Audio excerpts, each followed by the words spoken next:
ఇంట్లో ఏమైనా ఫెస్టివల్స్ వచ్చినా ఏదైనా స్వీట్ తినాలనిపించినా ఫస్ట్ గుర్తొచ్చేది సేమియా. సేమియా ఎలా చేయాలో తెలుసుకుందాము. This is Sushma Kavuri. Welcome to my channel. ఒక బాణీ తీసుకొని దాంట్లోని 5 to 6 కిస్మిస్లు తీసుకొని వాటిని లైట్గా ఫ్రై చేసుకోవాలి వితౌట్ ఆయిల్. వాటిని సైడ్కి తీసేసి మళ్ళీ మనం తెచ్చుకున్నటువంటి సేమియాల్ని దాంట్లో పోసుకొని వాటిని కూడా వితౌట్ ఆయిల్ లైట్గా ఫ్రై చేసుకోవాలి. అవి కూడా రెడ్ కలర్ లైటిష్ బ్రౌన్ కలర్కి వచ్చిన తర్వాత సైడ్కి తీసుకోవాలి. ముందుగా మనం 1 hour వరకు నానబెట్టుకున్నటువంటి సగ్గు బియ్యాన్ని తీసుకొని ఒక బాణీలోని వేసి దాంట్లోని మనం వాటర్ పోసుకొని వాటిని ఉడికించుకోవాలి.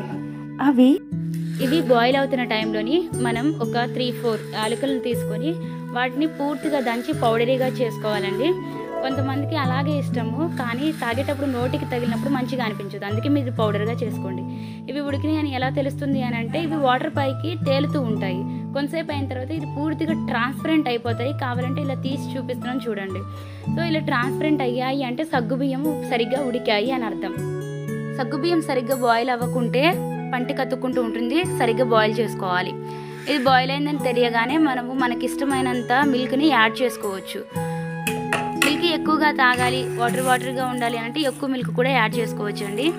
ఆ తర్వాత మిల్క్ పోయగానే వెంటనే మనం ముందుగా ఫ్రై చేసుకున్నటువంటి సేమియాల్ని యాడ్ చేసుకోవాలి. ఇవి తిప్పుతూనే ఉండాలి, తిప్పుతూ ఉండకపోతే కింద అంటుకునే ఛాన్స్ ఉంటుంది, అందుకని మీరు కంపల్సరీ కలుపుతూ ఉండాలి. సో ఇది బాయిల్ అయ్యే టయానికి మనము ఏం చేయాలంటే బెల్లం ఉంటుంది కదండి, ఆ బెల్లాన్ని తీసుకొని దాన్ని కొట్టి చిన్న చిన్న పీసెస్గా చేసుకోవాలి. మిల్క్ తక్కువ అవుతుంది అనుకుంటే మళ్ళీ మనం కొన్ని యాడ్ చేసుకోవచ్చు ఎక్స్ట్రా పైన. ఆ తర్వాత మనం ఇక్కడ మా పెద్దమ్మ కూడా యాడ్ చేసింది మిల్క్ సరిపోవని చెప్పేసి. ఆ తర్వాత మనము చిన్న చిన్న పీసెస్గా చేసుకున్న బెల్లాన్ని యాడ్ చేసుకోవాలి. తీపి కూడా సరిపోకపోతే లాస్ట్లో కూడా యాడ్ చేసుకోవచ్చు. ఇది యాడ్ చేసుకున్న తర్వాత మనం కంటిన్యూస్గా తిప్పుకోవాలండి. ఒకవేళ మనం తిప్పలేదు అంటే ఖచ్చితంగా ఇవి విరిగిపోయే ఛాన్సెస్ ఉంటాయి. కొంచెం ఉడికింది అని తెలిసినప్పుడు దగ్గరగా అయింది అనుకున్నప్పుడు మనం ఫస్ట్లో పౌడర్ చేసుకున్న ఇలాచీ ఉంది కదండి, యాలకుల పౌడరు, ఆ పౌడర్ని యాడ్ చేసుకోవాలి. బెస్ట్ టేస్ట్ ఇదే అని చెప్పాలి. కొంచెం సాల్ట్ యాడ్ చేస్తే ఇంకా దీని స్వీట్నెస్ అనేది పెరుగుతుంది. సో కొంచెం చిటికెడు సాల్ట్ యాడ్ చేస్తే ఇంకా బాగుంటుంది. ఇంకేంటి చూస్తున్నారు, టేస్టీ సేమియా రెడీ అయింది. వెళ్ళి హాయిగా తినేయడమే.